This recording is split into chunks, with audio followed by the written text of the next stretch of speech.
On February 16, 2005, a padded envelope arrived at the KSAS TV station in Wichita, Kansas, containing a seemingly innocuous piece of outdated technology that would unravel one of the most baffling mysteries in American criminal history.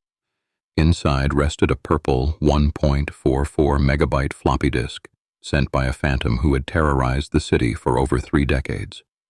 The sender believed this plastic square was a secure vessel for his narcissistic taunts, a digital extension of the psychological warfare he had waged since 1974. Instead, it was a profound miscalculation born of blinding arrogance. When investigators inserted that purple disk into a computer at the Wichita Police Department, they were not looking for the taunting manifesto the killer had meticulously typed. They were hunting for the invisible digital footprint he unknowingly left behind. Within minutes, forensic software stripped away the deleted files and exposed the metadata hidden deep within the document's code.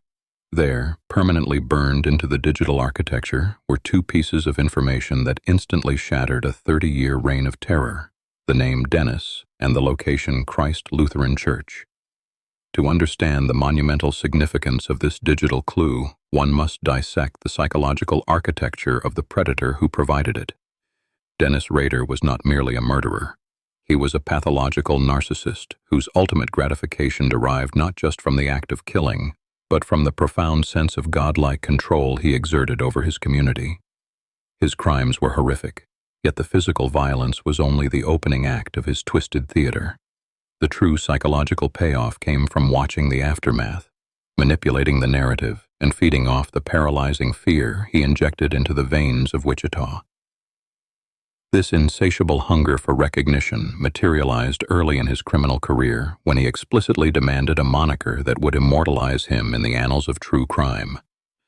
In a letter to the media, he outlined his modus operandi, the specific methods and habits a criminal uses to execute their crimes, and christened himself the BTK Killer, an acronym standing for Bind, Torture, Kill. This self-branding was a calculated move to ensure his specific brand of horror was universally recognized, setting a terrifying precedent for how he would interact with the outside world. The impact of this self-mythologizing on Wichita, Kansas was immediate and suffocating. During the late 1970s, residents lived in a state of hypervigilance, locking doors that had never before required a deadbolt and viewing neighbors with quiet, creeping suspicion. The local media became an unwilling conduit for his terror, publishing his communications and inadvertently amplifying his psychological control over the populace. Every headline dedicated to his crimes was a validation of his power, a twisted trophy that fed his ravenous ego and encouraged further communication. His first major foray into this media manipulation occurred in October 1974, when he left a letter stashed inside an engineering textbook at the Wichita Public Library.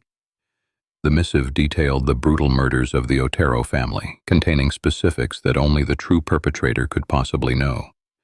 By choosing a public intellectual space for his drop, and by meticulously crafting the language to ensure maximum shock value, he demonstrated a terrifying level of calculation. The letter was not a confession born of guilt, but a press release born of pride. Yet after a flurry of violent activity and taunting communications, the phantom of Wichita seemingly vanished into the ether in the early 1990s. For over a decade, the trail went entirely cold, leaving investigators and the public to wrestle with a haunting uncertainty. Had the killer died, been incarcerated for an unrelated crime, or simply lost the physical capability to continue his hunt? The silence was profound, but as psychological profilers have long noted, the underlying pathology of a narcissist rarely dissipates. It merely lies dormant, waiting for a catalyst to awaken it. That catalyst arrived in early 2004, not through a new murder, but through a retrospective article published by the Wichita Eagle newspaper to mark the 30th anniversary of the Otero family killings. The article pondered the fate of the elusive BTK killer, suggesting he had faded into obscurity, or perhaps was dead. For a man whose entire self-worth was tethered to his infamy, this journalistic dismissal was an intolerable insult. The perceived slight triggered an overwhelming psychological need to reassert his dominance and prove that the monster was still very much alive. The resulting reemergence shattered the fragile peace Wichita had slowly rebuilt. When new letters containing crime scene photographs and the driver's license of a victim arrived at local news outlets, the dormant terror instantly resurrected itself. The media frenzy that followed was unprecedented, with national news networks descending upon the Kansas City, broadcasting the killer's cryptic symbols and rhyming taunts to a global audience. While the public recoiled in horror, the man behind the letters basked in the incandescent glow of the media spotlight, his sense of supreme control fully restored. According to FBI behavioral analysts, serial predators are often categorized as either organized or disorganized serial killers, a distinction crucial to understanding their behavior.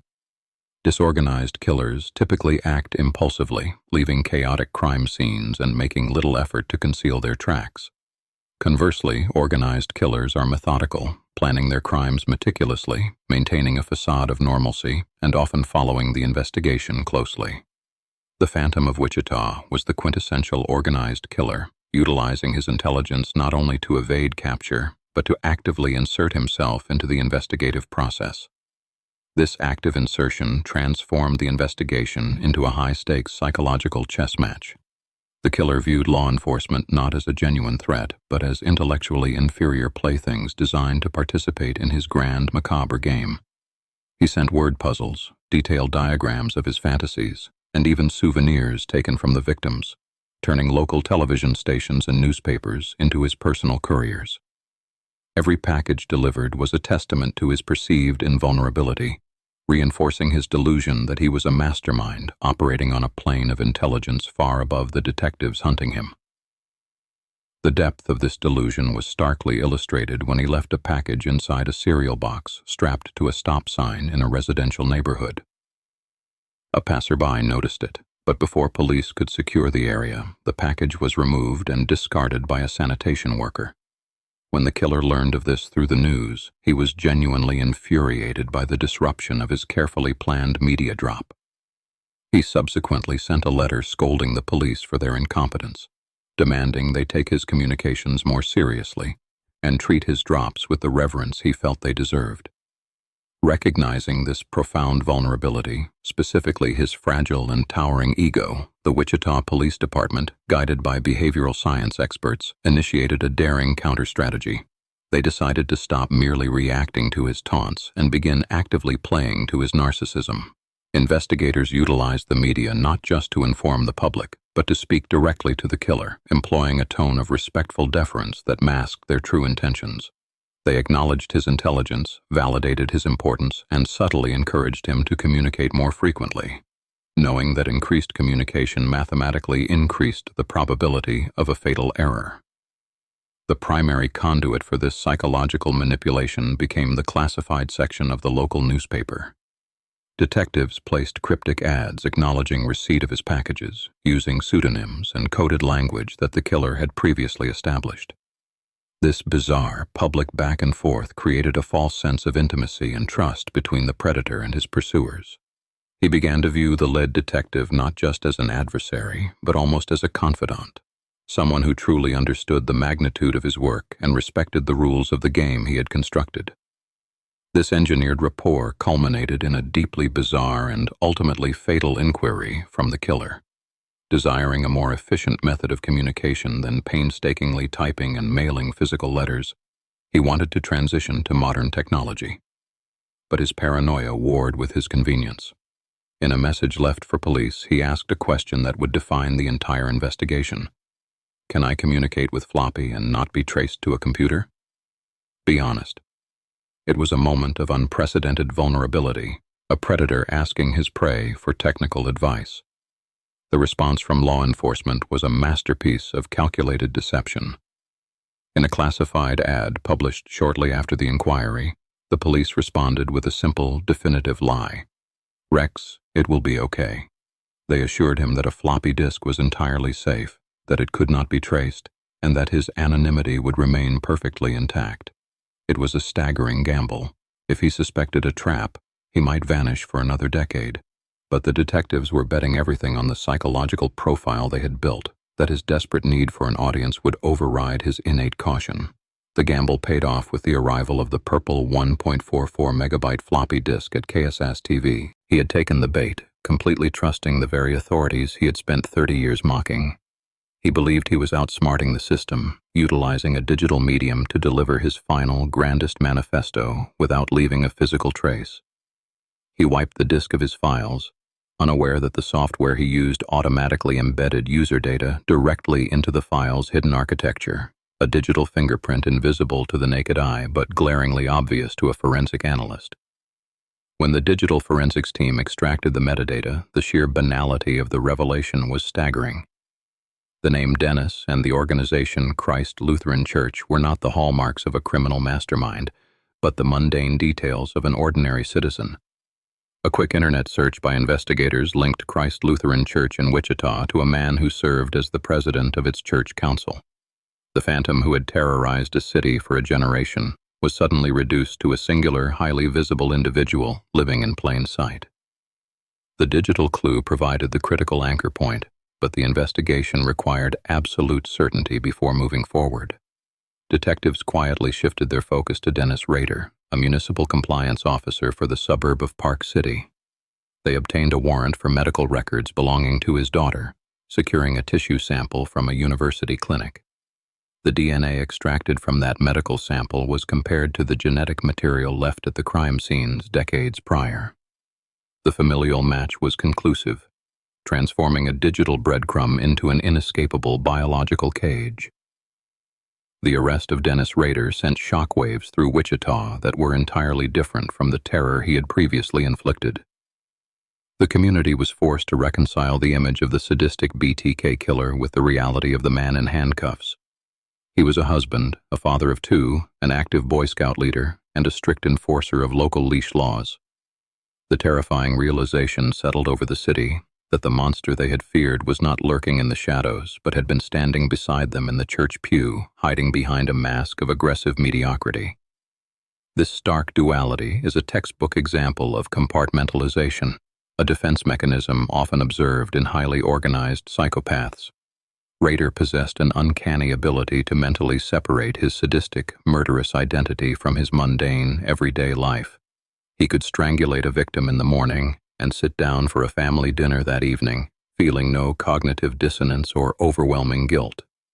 His media obsession was the bridge between these two worlds, the only outlet where his secret identity could receive the public adulation his ego desperately craved without destroying his carefully constructed civilian facade. Upon his arrest, the facade crumbled instantly. When detectives confronted him in the interrogation room, they did not have to break him down. They merely had to wound his pride. Rader's primary grievance was not that he was facing multiple life sentences, but that the police had lied to him about the floppy disk. He famously whined to the lead detective, asking how come they lied to him. His confession flowed freely after that, a horrifyingly clinical recounting of his crimes, delivered with the casual detachment of a man discussing a hobby. The case of Dennis Rader stands as a stark anomaly in the annals of criminal psychology. While many serial killers collect trophies or follow their own press coverage, few have weaponized the media with such sustained, deliberate intent. Unlike purely predatory killers who kill solely for the private thrill of the act, Rader's pathology required an audience. His crimes were incomplete without the subsequent societal panic and media coverage. This profound media obsession, designed to solidify his power, became the exact mechanism that engineered his spectacular downfall. The legacy of this investigation fundamentally altered the landscape of modern criminology and digital forensics. It served as a watershed moment, proving that digital footprints could be just as damning as physical fingerprints or biological evidence. Furthermore, it validated the efficacy of behavioral profiling and psychological manipulation as active investigative tools. Law enforcement agencies worldwide studied the Wichita Police Department's strategy, learning how to leverage a perpetrator's own psychological weaknesses, specifically their narcissism and need for control, against them in the digital age. In the end, the Phantom of Wichita was not defeated by a brilliant deductive leap or a dramatic physical confrontation. He was undone by his own insatiable vanity. Dennis Rader spent 30 years constructing a terrifying mythos, building an altar to his own perceived brilliance. Yet, when he finally stepped into the digital light to demand his worship, he handed the authorities the very nails for his coffin. The ultimate irony of his dark, decades-long game remains a chilling testament to human hubris. In his desperate, unyielding need to be seen by the world, he ensured he would never be free again.